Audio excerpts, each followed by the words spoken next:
how not to get nervous when you are public speaking. Hello and greetings. Welcome to this video. Comment below where you are tuning in from, but also why this video is important to you. Do you have a presentation coming up? Are you speaking from stage? Are you doing something at work? Or are you just looking to be able to improve your communication skills? On this video, I am going to be sharing 5 different tips to help you feel more confident and to not get so nervous when you are public speaking. But it's not just relevant to public speaking. It's also just if you're communicating with somebody new. Anytime that you get a little bit nervous, then these tips will help you. So let's jump in. Number 1, breathe. Oh. Can you see that? Is the ink enough for you? I hope so. Let's have a look. Yes. Okay. Didn't check the pen. That's one of the tips about preparation, but shh, we'll get there in a moment. Number 1 is breathe. And you're probably thinking, what has breathing got to do with me speaking more confidently and help me with my communication, especially from stage? Now, let me ask you something. When you get nervous, do you think that you speed up when you're speaking? Do you think it tends to get faster and faster and faster? And the faster that you speak, it starts to get really obvious that actually I'm a little bit nervous delivering right now. And that's why breathing helps. Take a deep breath in and out. And just start to notice how that breathing affects you. If you still feel a little bit nervous, take another deep breath in and out. And this is something to do when you're preparing, but also right the way through your communication. Remember to breathe. Now, of course, you're going to remember to breathe because that's just part of staying alive. But it's about deep, long, slow breaths, not because obviously that's not going to support you when you're nervous. In fact, it may well help you feel more it may well make you feel more nervous. So it's important just to remember to take in long, deep breaths. And by the way, you're probably thinking, yeah, but if I'm taking deep breaths halfway through me communicating or delivering a presentation, they're going to wonder why I'm doing it. Not true. They won't really notice because they'll be processing the information that you have said. And actually, one of the final tips that I'm going to give you on today's video will explain exactly why taking a deep breath in and out and not thinking, oh, they're waiting for me to keep speaking again, is actually incredibly powerful and beneficial during your communication. But you'll find that out on the very, very last tip. So tip number 1, breathe. Take in long, slow breath in and out. Not only will it help you before you start the presentation or before you start communicating with a certain individual, it will calm you, it will make you feel more confident and ready, but also it will keep you calm during your presentation if you just keep remembering to take those long, deep breaths. Tip number 2, and this is more relevant when you're doing a presentation from stage or when you're delivering to perhaps a group in work, is to think about having one-to-one conversations. One-to-one conversations, no matter how many people are in the room. So you could be standing on stage delivering to 10,000 people, but you're only having a one-to-one conversation. Now, this won't work quite as well on screen, on camera, but when I deliver a speaker training, when I deliver speaker events, we use this as an example, and you can feel it in the room. Because everyone, when they try and speak to larger numbers, they think, oh, I've got to connect with everybody, I've got to look at the entire room. But when you try to connect with everybody, actually, you're connecting with nobody, and therefore your message isn't landing. So it's all about having one-to-one conversations, because as and when you connect with one person in that room, actually everybody is included. They all feel a part of that conversation. And like I say, that's really hard to see through screen, but it's a very, very powerful tip that I wanted to share with you. So just imagine you're having one-to-one conversations in the same way that you would in your everyday communication, whether it be with your family or with friends or with your work colleagues. You're just having a one-to-one conversation. Now, depending on how many people you are communicating with, you would just shift your eye contact. So if I'm delivering to a room full of 250, which we were just doing out in Taiwan, we are back, first day back in the UK. So I've been having a bit of a catch-up day today, catching up on emails, messages, all that sort of thing. A bit more of a relaxed day, hence my slouches and my comfy clothes. But of course, had to get this video done for you guys. So as I was saying, no matter how many people you're communicating to, so even if it's a room of say 250 people, you're still, or 10,000, you're still having those one-to-one conversations. So right now, this is actually the very room where we run Speaker Mastery, the speaker training. If I have a room full of people, I'm gonna look and talk to one person and make my message land. And then I'm going to move on and possibly scan a few people and then stop and look at another person and continue to talk, and then come maybe to the front row and stop and deliver and talk about the message.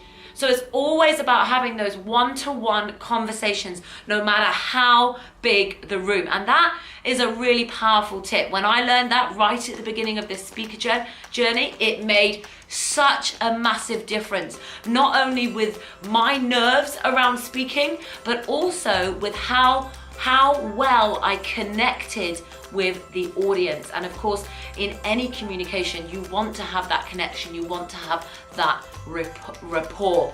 Next one, I'm not gonna spend too long on because it's, well, it's just really, really obvious that you should do this.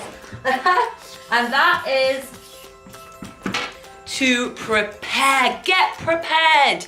If you haven't done a lot of public speaking, if you don't know your content that well, then prepare and then practice, practice, practice. Just like Tony Robbins says, repetition is the mother skill.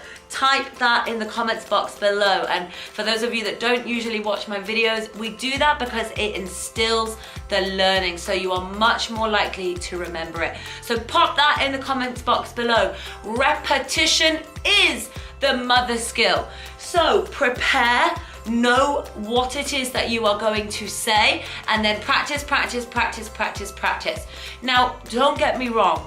I am a firm believer that you should, as a speaker, as a strong and confident speaker, you should always be delivering what the audience wants to hear and not necessarily what you had outlined exactly to deliver to them. But this takes time and it takes a lot of practice to be able to master the form and then flow with the formless. So for those of you, and you know, the very reason that you're probably watching this video is because you're near the beginning of your speaker journey. So you're much more likely to be mastering the form, i.e. preparing the content, getting to know it really, really well. Now again, remember here, it doesn't mean that you have to know word for word what you are going to speak about. And that can actually be quite dangerous. So here's a little bit of a bonus tip for you. Do not feel that you have to remember what you're planning word for word, because guess what? If you make a mistake, or if you have a moment of nervousness and you forget what you're about to say, it could have a massive effect on the rest of your presentation. And you could just crumble because it's like, oh my God, I can't remember what I was going to say. So have the structure, know your content inside out, but if anything, just have a list of, say, bullet points that you can work around. Because like I just said, if you really, really try to remember word for word, you're gonna find it very, very difficult to stay with that structure, especially if it's a long talk right the way through. So for now, as beginners, Prepare, practice, master the form, and then as you get better and better and better, then you can flow with the fullness and bring your style, your uniqueness, and really be able to give the audience that next level presentation. Next, numero 4. And this is for anywhere, whether you're communicating individually, whether it's a new group, whether it's on a webinar, whether it's in a work meeting, whether it's with friends, whether it's in a new environment. Just if you get nervous about communicating in general, act confident. The confidence going off the end a little bit there, but act confident. Some of you will have seen some of my other videos about confidence and building that confidence, and there's a couple of different sayings. Faith it until you make it. Perception becomes reality. Thought becomes things. And we also talk about the power of power poses. So for example, if I stand in front of you delivering this video with this body language, you probably think I'm quite a confident person. But if I'm kind of jittering around, fiddling with my fingers, maybe biting my nails here, oh, don't do that. Biting my nails, you can tell that I'm more nervous. So act confident. Even if in here it's like, whoa, this is like, I feel a little bit scared right now. Feel the fear and do it anyway. So act confident. How do confident people look? Shoulders back, head up, good physiology. And even if you feel nervous, you can still get your body into this shape and act confident. And last, but not least, number 5, the power of the pause. The power of the pause. And there's a little example. The power of the pause. And I mentioned earlier about breathing, giving yourself that time to take a deep breath in and take a deep breath out. Now, during our speaker training, we talk a lot about different ways to engage with the audience and keep them interested in what you're going to say. And some of that can include state changes. So understanding how to, perhaps if your audience is getting a little bit distracted or someone that you're speaking to, you can almost see, you know when you're talking to someone and you can see when their mind has gone off somewhere else and you want to bring them back to being present with you in that moment. There's many different ways to do it. One is go really, really loud. Of course, loud noises instantly are a good pattern interrupt and are likely to bring someone's attention back to you. But this is also a really, really powerful way of changing state and keeping interest. Because when you pause, especially in a room full of people, it works in general day-to-day conversation as well, but even when you're in a room full of people, if you pause so the whole room goes silent, they start to wonder, oh, why has it gone quiet? What's going on? So they're hooked back in to your presentation because of that moment of silence. And then of course, as a benefit to the speaker, it gives you a chance to breathe, stay calm, and know what you're going to say next. It gives you the opportunity to bring yourself back. You know, if you're getting a little bit nervous or a little bit flustered, or maybe, I know when I first started speaking, I used to have moments where I'd be like, oh my gosh, what was I going to say next? And if you just pause, calm the mind by taking a deep breath in, not only do you engage your audience back to you, but you give yourself that chance to realign, ground yourself, and then go again. So that is 5 top tips for how not to be so nervous when you are giving a presentation or when you're just communicating day to day.